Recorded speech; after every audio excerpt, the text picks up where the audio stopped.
Say foreign language. This the 302nd episode. Glorious is what it is. Google Lens. We're going to dive in. It's pretty interesting. You take a picture of, say, a lizard, and it's going to tell you what that lizard is. If you haven't downloaded Google Lens, I do recommend that you do that. What exactly does it do? If you take a picture of apparel and home goods, you can find similar products and where to buy them. So that's pretty neat. Barcodes, you can use a barcode to find out info. It's barcode. Business cards, save the phone number or address to a contact. So easy for the business folks. Book, you can get a summary and read reviews. How cool is that? Go to Barnes & Noble with Google Lens, kind of putz around.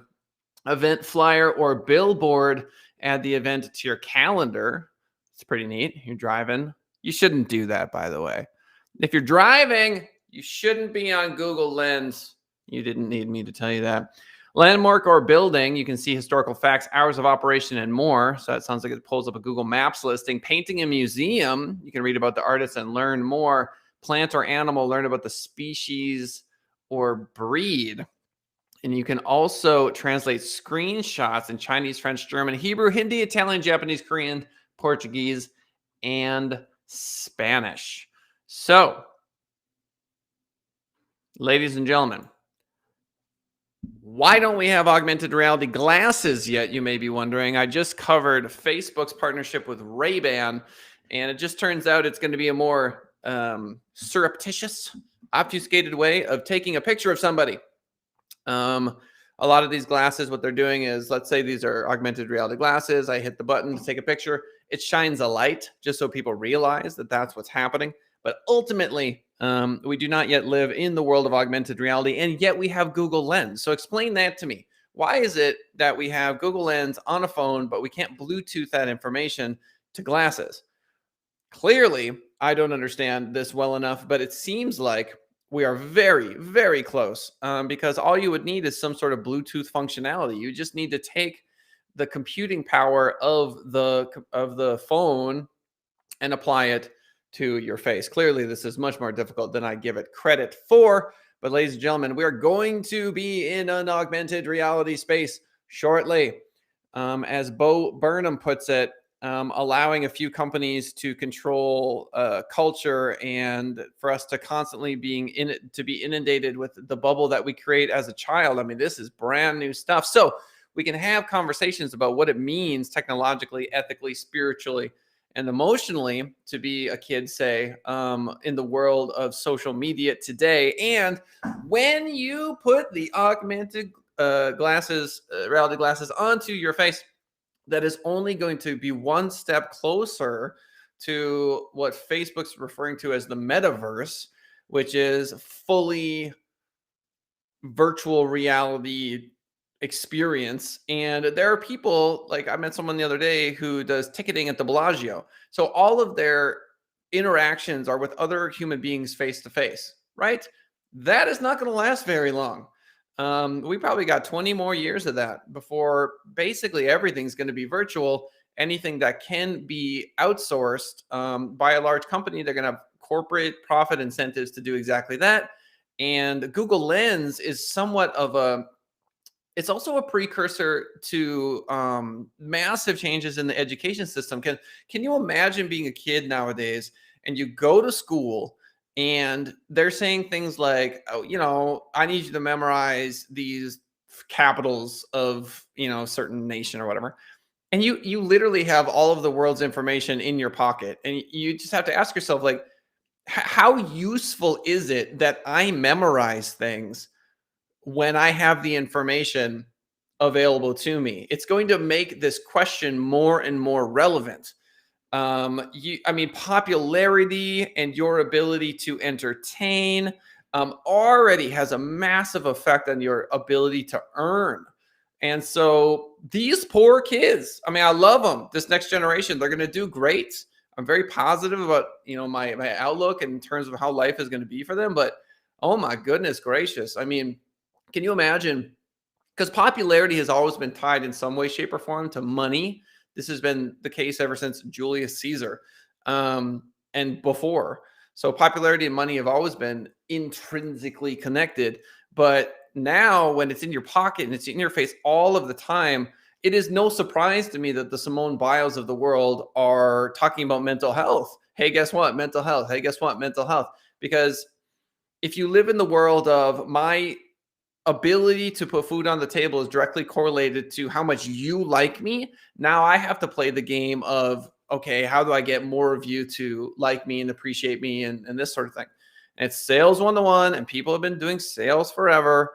So the point I'm making is that these augmented reality glasses that people are going to put on their faces shortly, through what we understand about Google Lens already, is going to have a fundamental paradigm shift in terms of information and education. So you walk down the street, all of a sudden, you are the world's leading plant expert. You know what I mean? You'll be walking through the forest and you'll go, I can eat that one. I can't eat that one. Right?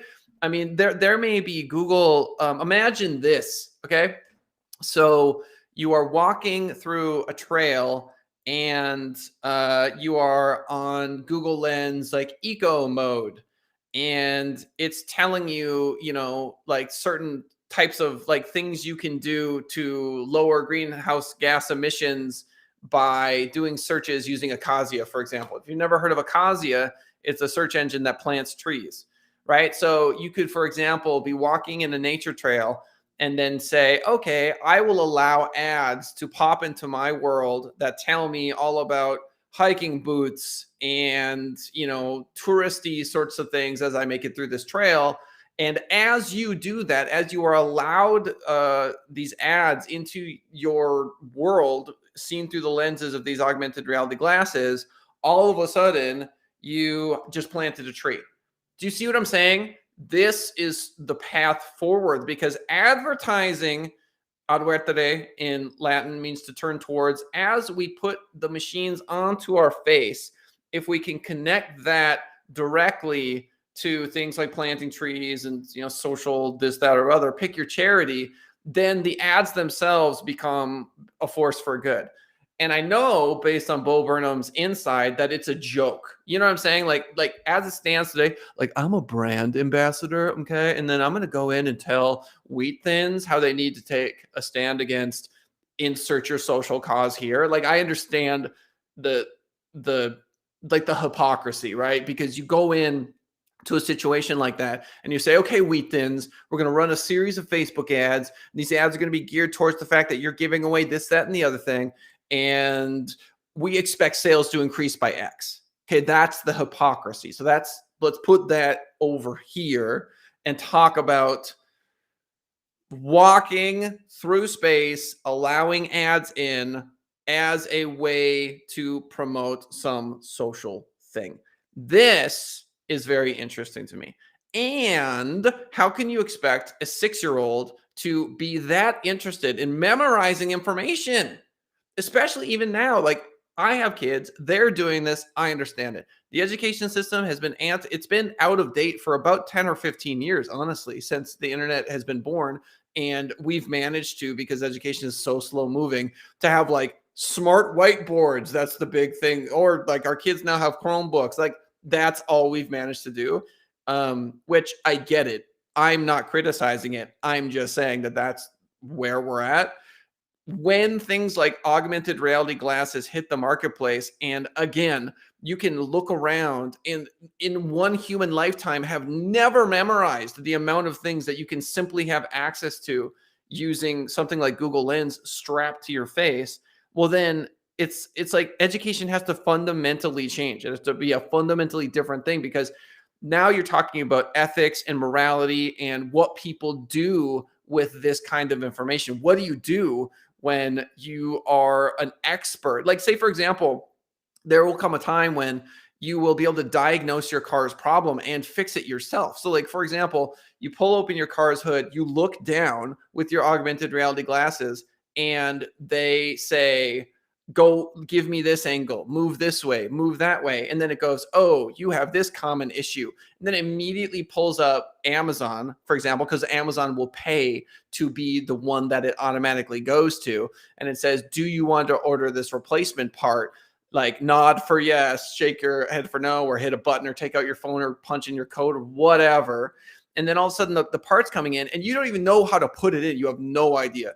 And the part arrives, you've got your glasses on, you look back under the hood and you go, oh, all right. So it says, it literally has like a hand going like in the augmented reality. It's like, put your hand here. Like, and it knows your exact hand. So you know what I mean? So it's not even like it's some sort of like virtual, like clunky, 1980s pixelated hand. It's literally an image of your hand, which it's memorized, and the depth of the everything. And then you put your hand in the exact position. It's like a YouTube video of you. And now you're doing the thing. You literally do it, and then it's solved. And so now you're a mechanic. Because at the end of the day, what does it mean to be a mechanic that's worked for 30 years? You have, through your eyes, the ability to solve these problems. And that's precisely the sort of thing that Google Lens is moving towards. And so we will become more and more powerful, more and more able. I mean, literally, you could take this and you could look at surgical applications, right? So the Google Lens will be able to see where blood is coming from and start telling you things like, no, check this. Like with 86% certainty, we believe that the XYZ has a hemorrhage, right? And then you move in, assuming that we don't have robots just doing the whole thing anyway. And so for everyone that's interested in business and advertising, no, today, I suppose it's not relevant. I get it. But we are very quickly moving into this space where billboards will be blank. All of the advertisements that you see everywhere will not be there anymore as things like Google Lens become ubiquitous, and then free spaces are filled with ads, and you'll have to pay to get the ads out of your life. So people who are poor will be inundated constantly with ads because it'll be a way for them to make social currency bucks via decentralized Bitcoin-esque cryptocurrency. And the rich will be able to enjoy, things that look nicer through their AR glasses. And when your glasses break, it'll feel like your eyes exploded. It'll be like, oh, I have to go live in this world. And this, of course, is only the external world. When you go into your house, you're going to have a full 100% VR experience. It's going to be just inside the machine. And so we will truly understand that a design from an intelligence can be something that you exist in, which I believe is what we are currently existing in now. Google Lens is just the start. Apple, Google, Amazon spying on you, according to this article. All links to all articles are right there in the description. A federal judge has given a green light for class action lawsuit claiming that Apple's Siri voice assistant violates users' privacy. Well, why do they feel that way? Earlier this month, U.S. District Judge Jeffrey White said the plaintiffs would be allowed to move forward with lawsuits trying to prove that Siri routinely recorded their private conversations because of accidental activations. There we have it. So, accidental activations. Number one, what the heck is that? Number two, can these devices listen to us? Obviously, they can. Have you had the moment in your life where you think, am I being recorded right now? Am I not being recorded? Where is that information going?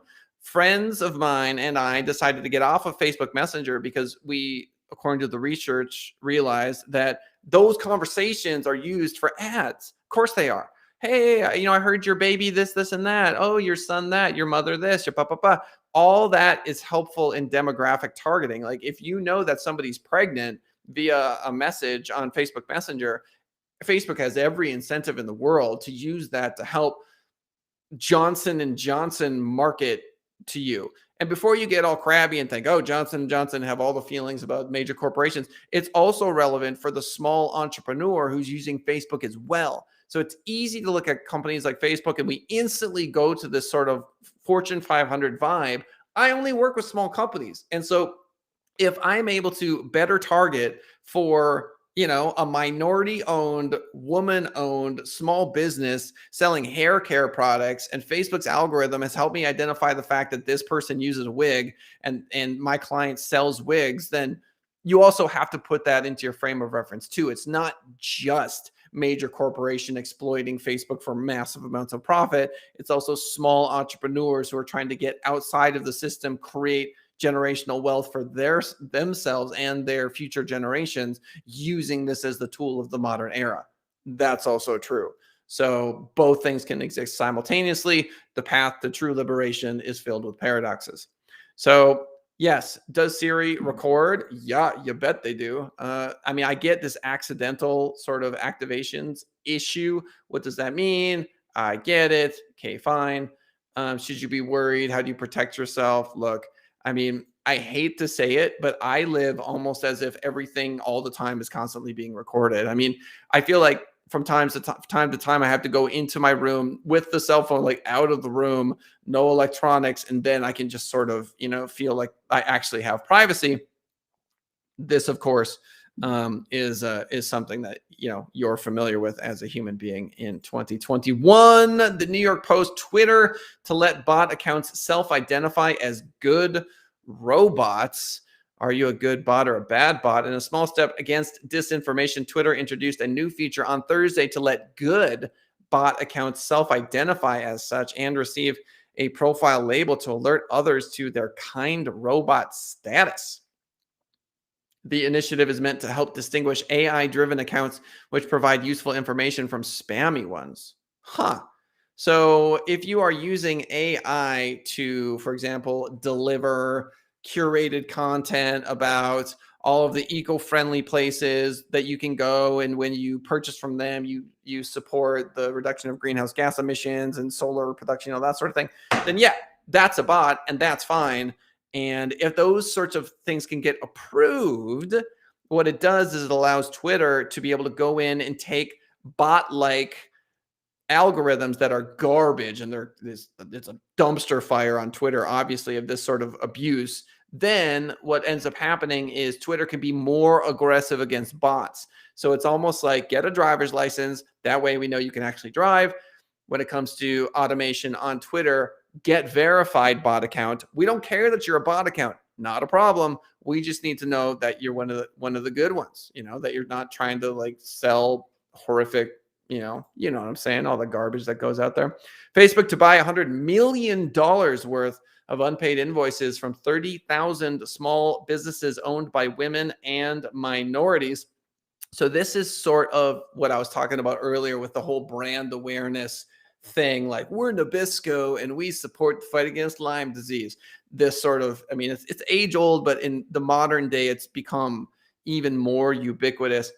You can see this two ways. There are two ways to look at this. Obviously, there's more than that, but here are the two ways that I'll discuss. Number one, amazing. If you are one of the people that gets part of this $100 million for unpaid invoices, and you're a woman and a minority, or a woman or whatever, then yes, you are absolutely thrilled. It's amazing. It's incredible. It's fantastic. It's a lifesaver. It's everything. On the other hand, if you are looking at this cynically, you would see that this is just a great way for Facebook to do PR. Can it be both? Sure. Facebook announced a $100 million commitment to a program that supports small businesses owned by women and minorities by buying up their outstanding invoices. I like that idea of buying out outstanding invoices, because at least it's sort of this like, look, as a small business owner, that's a pain point. You're waiting for it. Is it ever going to come? It finally does. Fantastic. Great. By buying up outstanding invoices, the Facebook Invoiced Fast Track program puts money in the hands of small businesses that would have otherwise had to wait weeks, if not months, to get paid by their customers, if they ever do get paid. Facebook estimates the program will support approximately 30,000 small businesses. I don't know how you fight against fraud in this sort of thing. I really don't. Because invoices are the easiest thing to create on planet Earth. You just create one and then you say this exists and that's that. So how they're going to divvy up the money, I don't know, but we'll see. Top 12 most common content marketing mistakes to avoid, to the nitty gritty of marketing. SearchEngineJournal.com.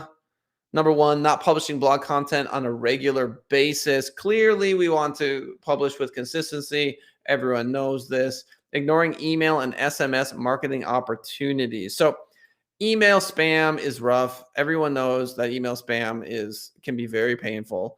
And at the end of the day, do you want to be just one more email spammer? You have to be very, very, very good at it. You have to be selective, but it is still relevant. I don't know about your content per se. I feel like emails should be very specific and very geared towards offering something of extreme value because, again, email lists are so annoying. SMS marketing opportunities for a lot of small businesses, it makes sense. If you're a plumber, you can be like, here's a picture of your technician and they are on the way. It's not just sales, it's everything you can do. Let's say you text them 4 times, like, thank you for your appointment on XYZ date. Here is the person that will be coming. Your tech is 10 minutes away. Your tech has arrived. Hey, please leave us a review. Do you see what I'm saying? Now it makes a little bit more sense because you've given so much value. The opportunity to get that review is going to go up considerably. Failing on social media, really? I cannot believe that is one of these. Forgetting to proofread. If you don't proofread your blog content, I don't know what to tell you. Not utilizing SEO best practices, titles, meta tags, etc. Really, long form content, according to this dude with 2 thumbs, is incredibly important, as the vast majority of people who write content write 300 to 400 word blog posts. If you do that, you are like 95% of the people out there. It is much, much harder to write 800 to 1200 word blog posts, to put customized imagery in those blog posts, to take time to film a video and embed that video onto that blog, to really make long, in-depth, super helpful content by way of the written word, etc. Not so easy. You're going to want to do that. And that is exactly what they just mentioned here. Pushing quantity over quality ain't going to work. Ain't going to work. In 2014, the average amount of time spent writing a blog post was 2 hours and 24 minutes. 2020, the average time was 3 hours and 55 minutes. That just goes to show that publishing irrelevant content is not helpful at all. Not having content goals, failing to optimize for mobile. Interesting. So speed test is a big deal. If you don't optimize your website for speed, it's going to be very tricky to get people to stick on the page. SEO is going to suffer. And so, yes, you're going to want to run a speed test, and you're going to want to make sure that you've optimized that blog for mobile. On average, Americans check their phones 262 times every day. That's once per 5.5 minutes. 52% say they've never gone beyond 24 hours without their cell phone. So, yeah, there you have it. Let's recap. Google Lens shows us how the world is going to be an augmented reality world. Okay. If you haven't downloaded Google Lens, I do recommend that you do that so that you can get a sense of the fact that your eyes are going to become the search engine shortly. This will change advertising forever. And just because we have to literally hold up the phone at this point just goes to show that in 5, 10, 15, 20 years, we are going to be seeing a completely different technological landscape by way of glasses on our face. Those that can afford those glasses are going to have access to a lot more information than those that do not.